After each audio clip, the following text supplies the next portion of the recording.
long wait is over. I'm very happy and proud to be able to present the most track-oriented GT car we ever developed to date, the new Gt3 Rs.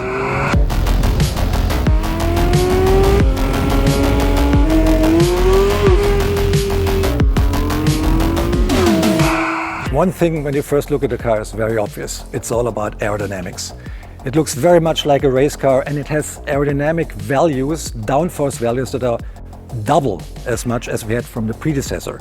That means at 285 kilometers per hour, there's 860 kilos of downforce on the car.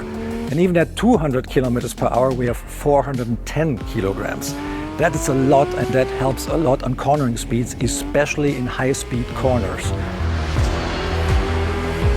And how did we achieve that? Active aerodynamics. A huge rear spoiler, 6 feet wide, higher up in cleaner air than ever before, and 2 modules hidden beneath the front lamps that have active diffusers that work in synchronicity with the rear flap that goes up and down to get maximum performance on track. And this car does not only feature a lot of aerodynamic components that we use in the Gt3 R race car, we even stole a feature from Formula One, which is a drag reduction system that the pilot can activate via a button on the steering wheel to reduce drag and give the car the best performance out of the corners on the longer straights. Everything on the car has a function. If we start with these nostrils here on the front hood, they're there to guide the air that exits from the radiator, which is hot, to the sides of the car, to both sides of the car, and keep the air outward of the center section where the intake system of the car is located. The cooler the air, the more oxygen we have, the more power the car can produce. And we're doing this by these nostrils and these fins here on top of the roof, which have a slightly curved geometry to guide the airflow away from the center section. This radical aerodynamical concept is not only in the middle section of the car, it's on both sides of the car as well. The airstream enters here, and there's not a radiator anymore like on the predecessor. There is a module hidden beneath the headlamps that is electronically operated with 2 diffusers. So we guide the air through these diffusers, guide it on through the control arms and all the suspension parts here, which are shaped aerodynamically. So we have a profile on each control arm here that contributes to the downforce of the car big time. We have another 40 kilos of additional downforce solely by using this aerodynamically shaped control arms. If the air goes on, it gets ventilated through these vanes up above, which we know from the predecessor, which work a little bit more efficient even. And we use this section here, which is a little bit drawn to the inside, to exhale the air a little bit better out of the wheel wells. And for that, we had to construct a new door that is made of carbon fiber. These vanes here guide the air close to the body to prevent swirls that are causing back pressure. We don't want to have that. And then guide the air here through the side of the car into these intakes here, which are not used anymore for intake charge of the car, which are part of the aerodynamical concept to accelerate the air, guiding the air mostly and as flat as possible to the side of the car by using these vanes here. And that's not everything. There's a lot of air entering in the front, underneath the front splitter. The whole under construction of the car is full of vanes and guiding flappers to get the best aerodynamical results. A lot of speculation was going on. What kind of engine would be in this car? It's a 4-liter flat 6-cylinder engine, normally aspirated. It has 525 horsepower, so that's 15 more than on a GT3. How did we do that?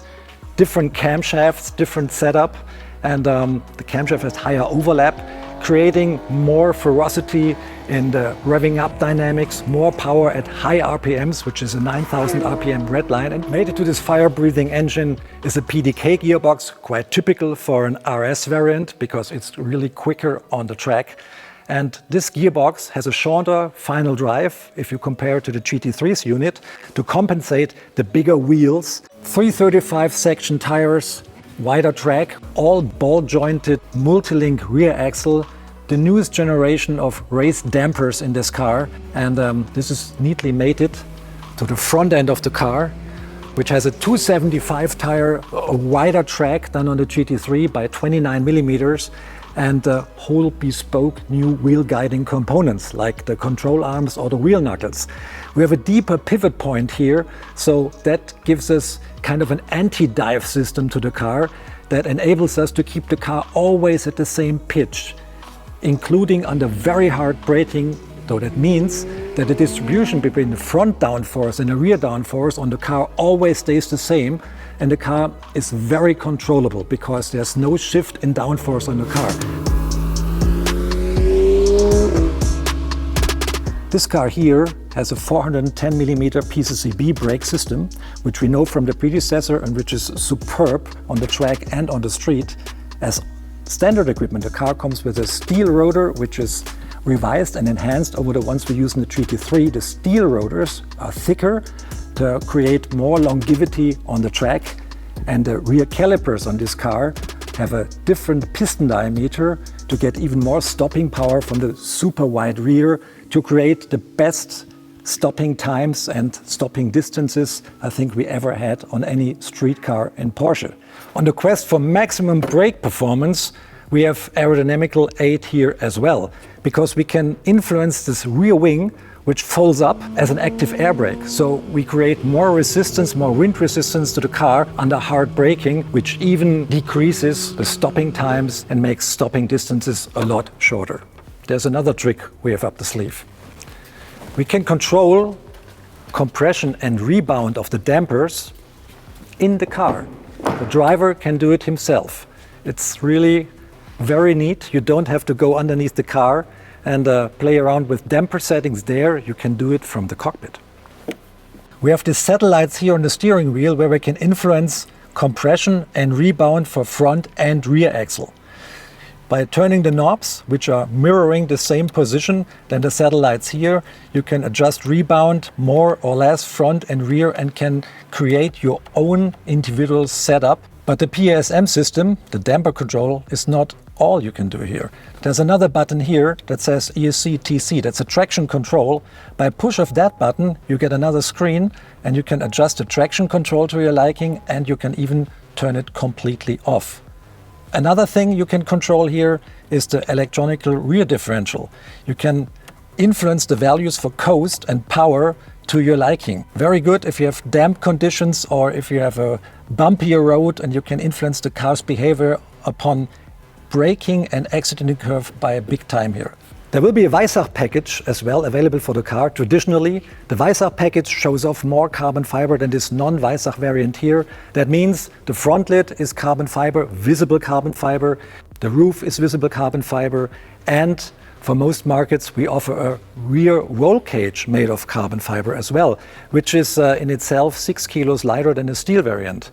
Another goodie here for the Weissach package is you can order the car with magnesium forged wheels as well, which shave off another 8 kilos of the car's overall weight, which in its lowest spec is 1450 kilograms, which is quite a low figure for a car like that, for the size of the car and for all the technology involved.